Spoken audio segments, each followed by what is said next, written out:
Oh, and here we are. We're live. We're live. Julia, we're live. Hello. Hi, Todd. Hi. Hi. And hey everyone. Welcome to another episode of Coaching Conversation. I am here with my good friend and colleague, Julia LeFevre. And we're going to talk about transformation. And like, what does transformation even mean and why should I care? Because it means so many things to so many different people. But you know what, Julia, before we get started here, I'm going to take the banner down. Before we get started, tell us a little bit about you. Well, thanks, Todd. Thanks for having me on. My name's Julia LeFevre, and 6 months ago, I started a coaching consulting company called Brave Restoration. What's a little bit different is that I really have an interest in the latest neuroscience and how what the really, really smart science people are finding out about how our brains work um, has not completely integrated into the applied practice of a lot of coaches, counselors, leaders. And so I really wanted to bring that part to kind of help all of us to be able to do what we love to do even more effectively. So Mm. excited to be here. And this is my first one. So, It's you'd never know. I and we had some conversations beforehand as well, and I can't wait for you to share your expertise here as well. thank you. So so let's just jump right in. Right, the topic is transformation. It means so many different things to so many different people. Yeah. I certainly have an opinion on this topic, but what I'm really curious about is what is it about transformation, like the word transformation, that really spoke to you, Julia, when we were talking about this? Yeah. Todd, I am a recovering perfectionist, Mhm. firstborn, daughter, all of the stereotypes. That is me. And so much of my life, I bent over backwards to get better, to learn, to grow, to experience transformation. And for decades of my life, I realized I am doing all of the things and I don't see very many results. Mhm.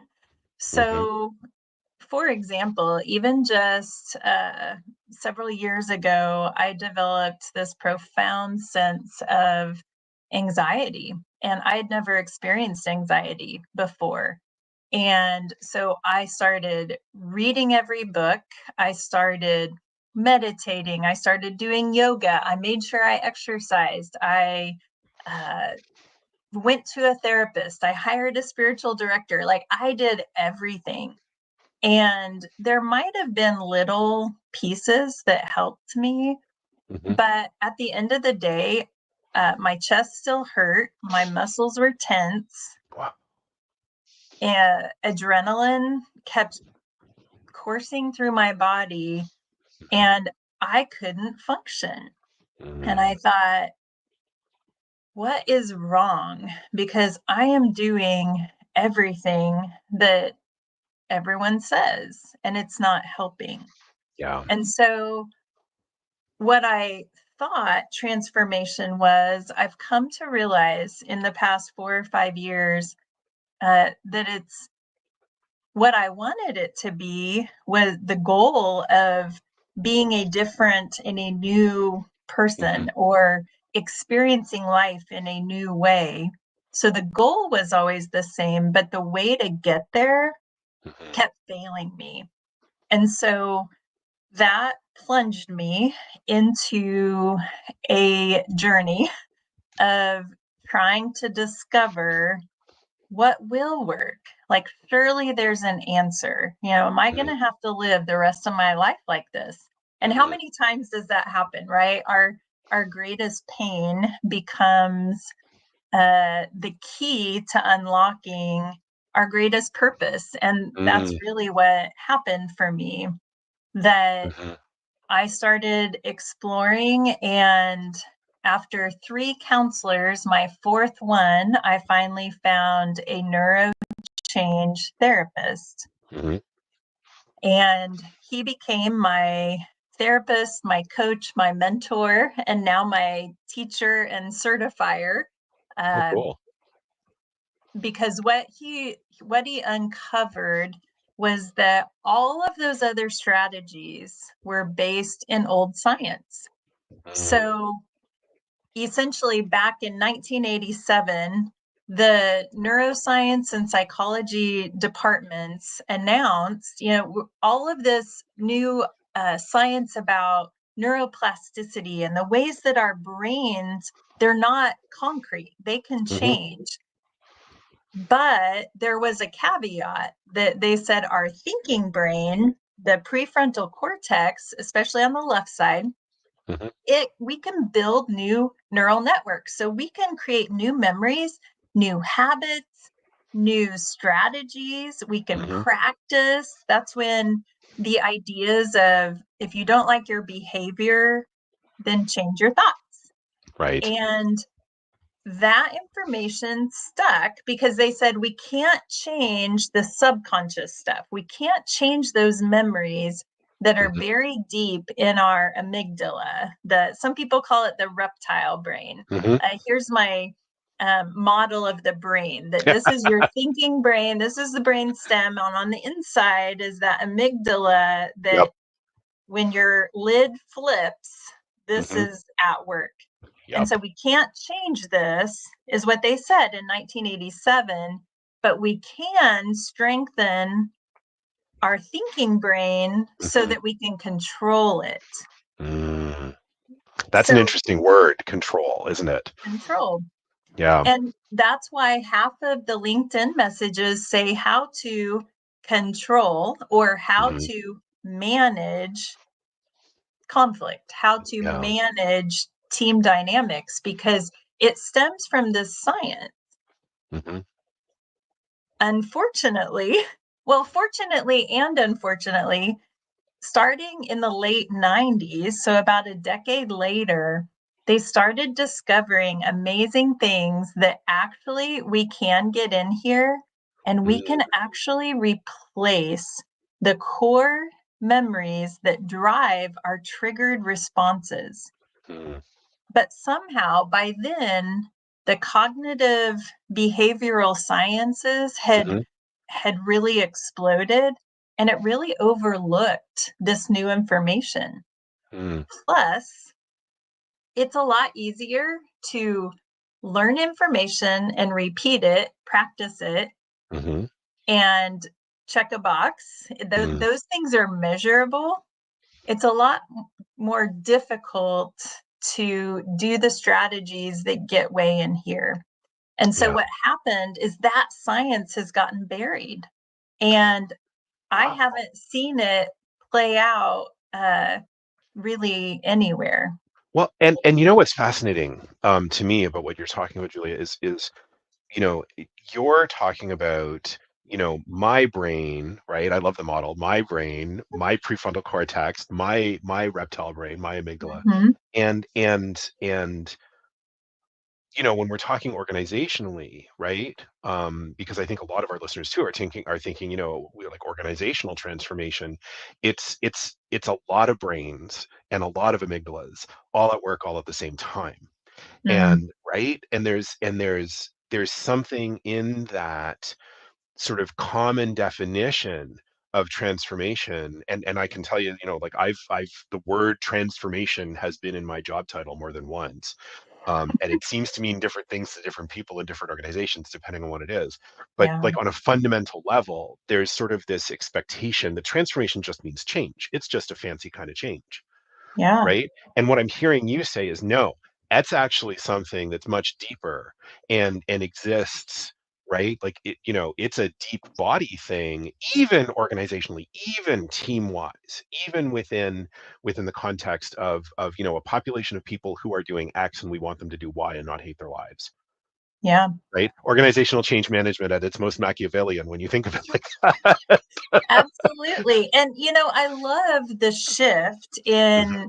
in change management, that we need to care for the people who are Hmm. in those spaces, or in the Yeah. HR world. We need to care about the whole person coming to work. Hmm. And yet we still opt for the old science that says, Hmm. well, we'll care for them by giving them information, or we'll Yes. care for them by telling them what they should do and how they should do it. Hmm. But what the new science is saying is that by the time information gets to the thinking brain up here in your prefrontal Hmm. cortex, it's already gone through all of these. Yep. Well, what happens when the information, sorry, this is like left to right, I've got to switch. That's okay. Um, it's my first time. I'm sorry. So by the time it comes up here, Hmm. what happens when it triggers this and the information gets sent right back down to the body? Wow. Right. It never gets up here to the Mm-mm. thinking brain. So information becomes useless. Hmm. And that's what you're referring to when you talk about how there's all these people involved. As soon as one gets flipped, odds are their flipped response is going to push someone else's button. Yep. And then you just have a domino effect. Yep. And telling them information about, well, you need to be empathetic, it never gets It there doesn't. because Yeah. their bodies have taken over Hmm. and they're in fight or flight. But what the good Ooh. news is that the new science has shown us there are ways for us to address this, Hmm. so that we can care for people in a way that calms the Mm. fight or flight and allows people to truly turn toward one another and care for Hmm. each other through experiential connection, Yeah. not information. Oh, I love that. And you know who else loves it is Hardeep. We've got a comment over here. Exactly. So thank you so much. And you know Oh, what? And I agree 100%, Julia. You are amazing. well, And thank Hardeep you so is the much. one who works with thousands of people, and she is constantly uh, living these types of challenges every day. Oh, and I think and that's thank you for that, and thank you, Hardeep, and thank you for that introduction too, because you know what is Mm. I think there's lots of people in leadership positions who have those responsibilities Yeah, and who are operating sort of in that space of fight or flight all the time, right? Like yeah, where we you know I think, at least in my experience, then many corporate cultures don't allow for a lot of the stuff, like don't encourage the kind of things that you're talking about, and there's something you know scary about even thinking yeah. in this way, right? Like, what do you mean I can't think my way out of a problem, right? Like that's what I've done all the time in my career, And it's how I've gotten to where I am. right? And the world is really changing. Hmm. And as I have noticed in the past 4 years, ever since 2020 with COVID and just again, Yeah. the avalanche of emotionally charging events that have Hmm. flipped so many more lids, to be Yes. honest.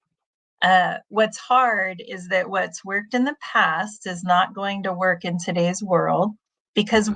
we're in a different place. Our entire Hmm. world has um, has undergone more trauma than our generations have experienced before. Hmm. And what's so tragic is that leaders are trying harder. I think most leaders want to do this well. And so Yeah. we try so hard, and we're trying all the things that we have been taught. But what's tragic is that I want to tell people, you don't have to try so hard. Let's just Oh. do the things that leverage our brain, Hmm. the way that our brain is created to work, Yeah. so that we don't have to try so hard. Yeah. And and Ilana has a comment here that I'll bring in too. It is scary for a leader to let the lead their teams when they themselves feel like they can't. It's hard Oh, to let people do that when you don't feel like you have permission. And thank you for that, Lana, Ilana, thank you because for saying that. yeah, and it's Yes, like it's the elephant in the room, isn't it? yes. Because I want my team to have the space to have the whatever, right? But what if I don't? And how do I create that for myself? And what happens when I give them the space and then I flip my lid because I don't Yeah, know what to do with it? And that's exactly. what, so many of us um, have not strengthened. I talk about the four core capacities that Okay. every individual has. And Hmm. so part of what I do is I help leaders to identify which of those four core capacities is a little bit weak, and what can we strengthen so that for these exact situations that how what is keeping me from being able to stay regulated and okay Hmm. with my team members' negative behavior, negative emotion, not behavior. Hmm. Maybe it feels negative, but really it's, negative behaviors are simply an expression of something, a negative emotion that's revealing an unhealed wound, something Mm, that doesn't feel safe. And so mm, what that person needs is for us to lean in and be okay with that. But as Lana said, so many of us don't have the capacity to do that. mhm, And Lana, I'm glad you said that. We shouldn't compare trauma. Absolutely. That's why I mhm. started to back up. And I just want to acknowledge Well, that. I'm going to Every, bring that up so that we can, okay. yeah, comparing trauma between generations.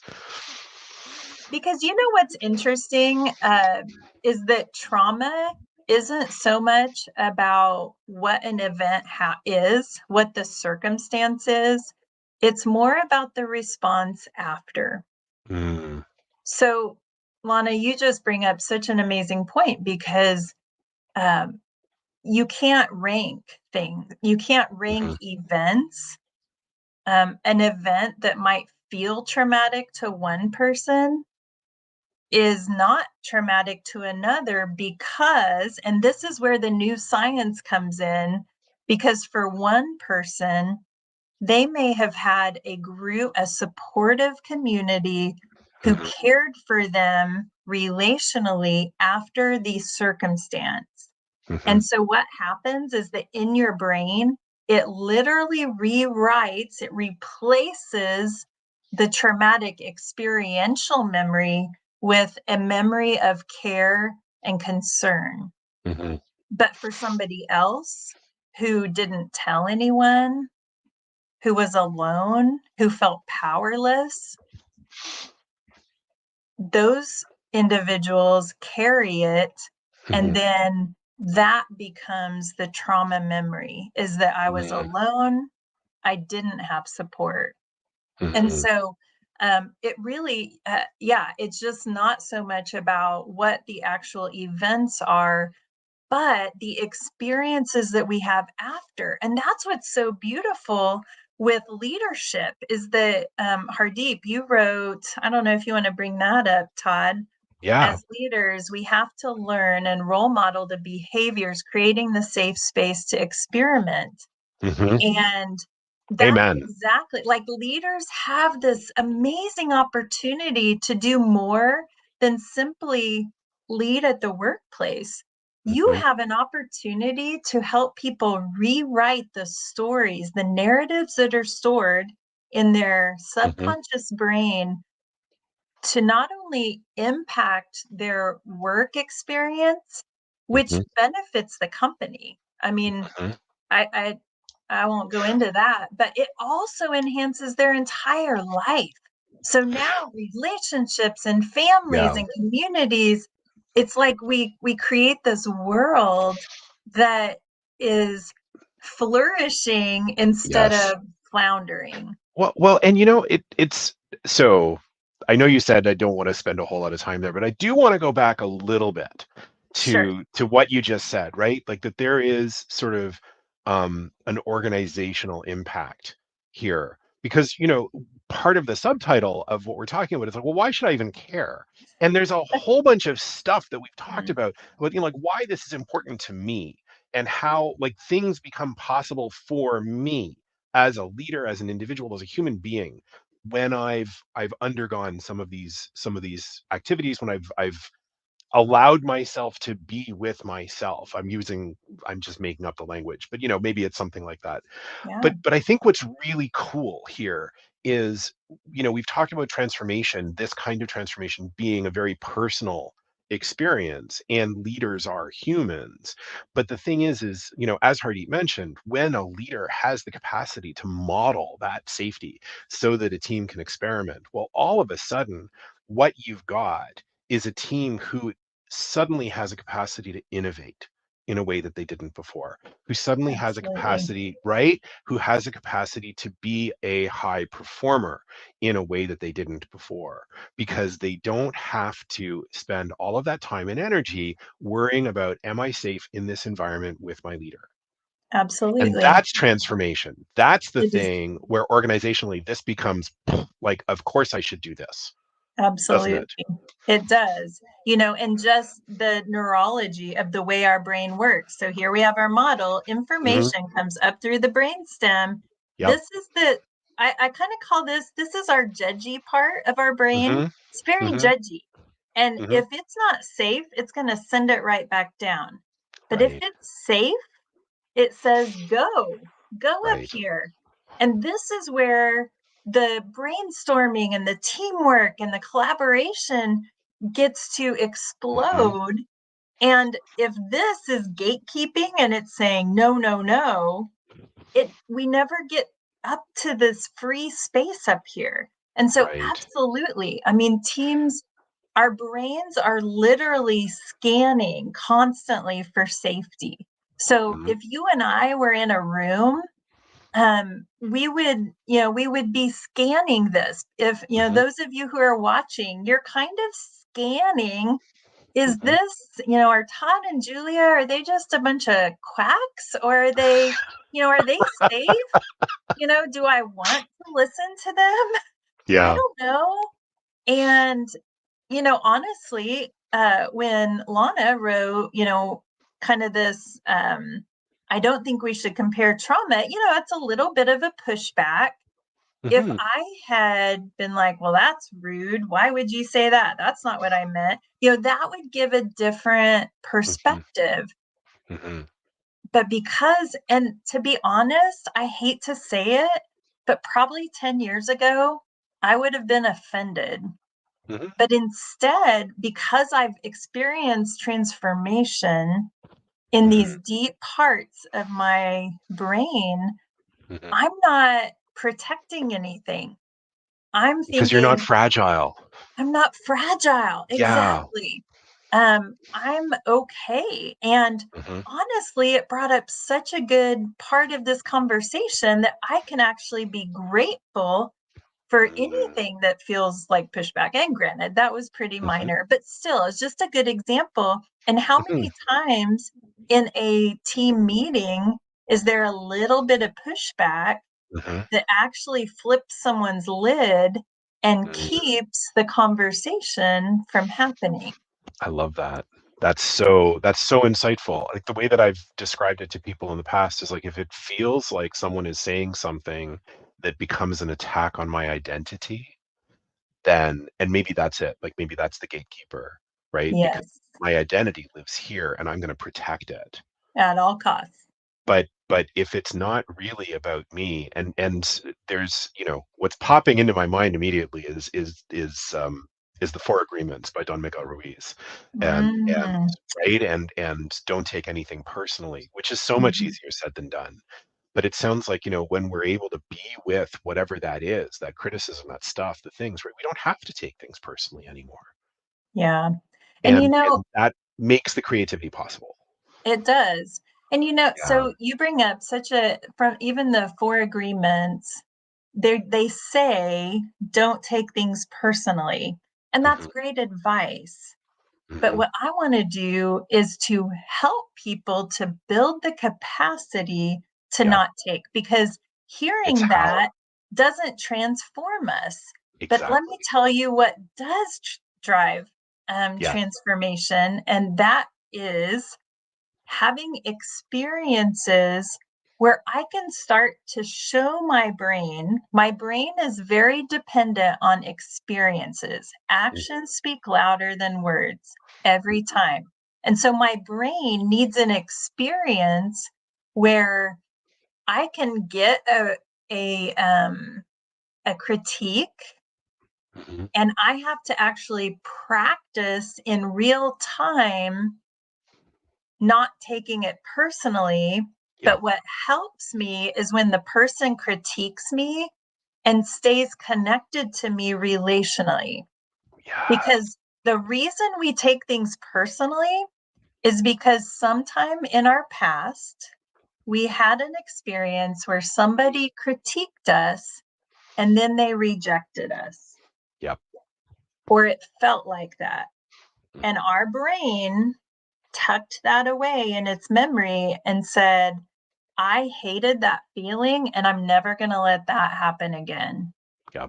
So, anytime a critique starts to come up the Hmm. brainstem, it gets to our Hmm. judgy brain, Yeah. and our amygdala says, "No way, I'm slamming you back down." Yeah.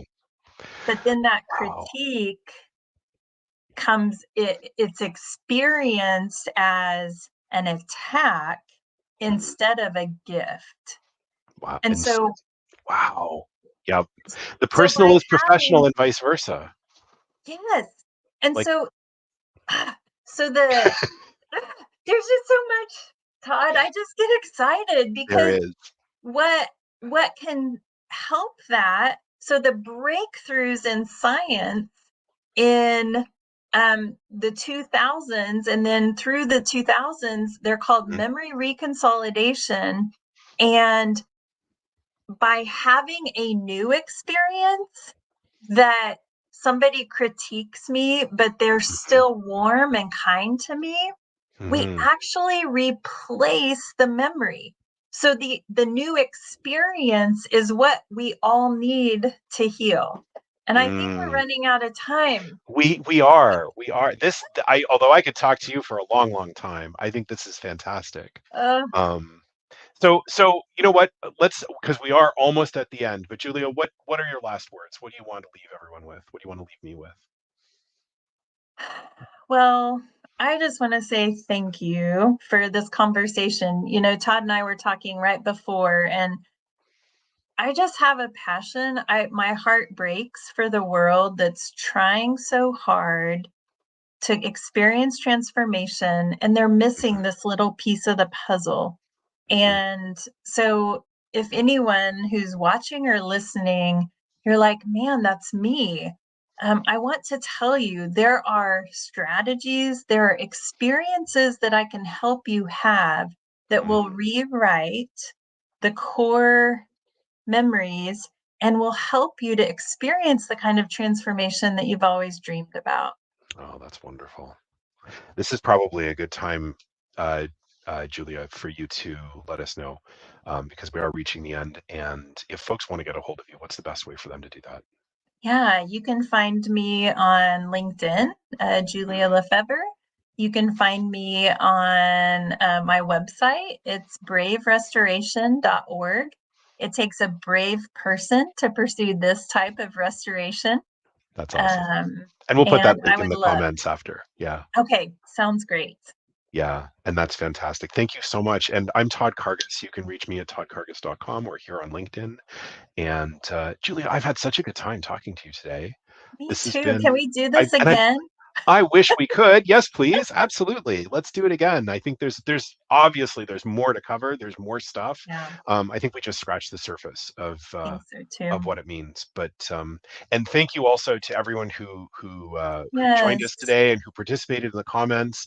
Lots of really Yes. active stuff. So thank you, everyone. And this has been the coaching conversations and what does transformation even mean? And it's been a lot of fun. So I'm going It to end the has. broadcast now. And Thanks, Byron, yeah, Nicole, Lana, and indeed, Hardeep, and anyone else who indeed. was here.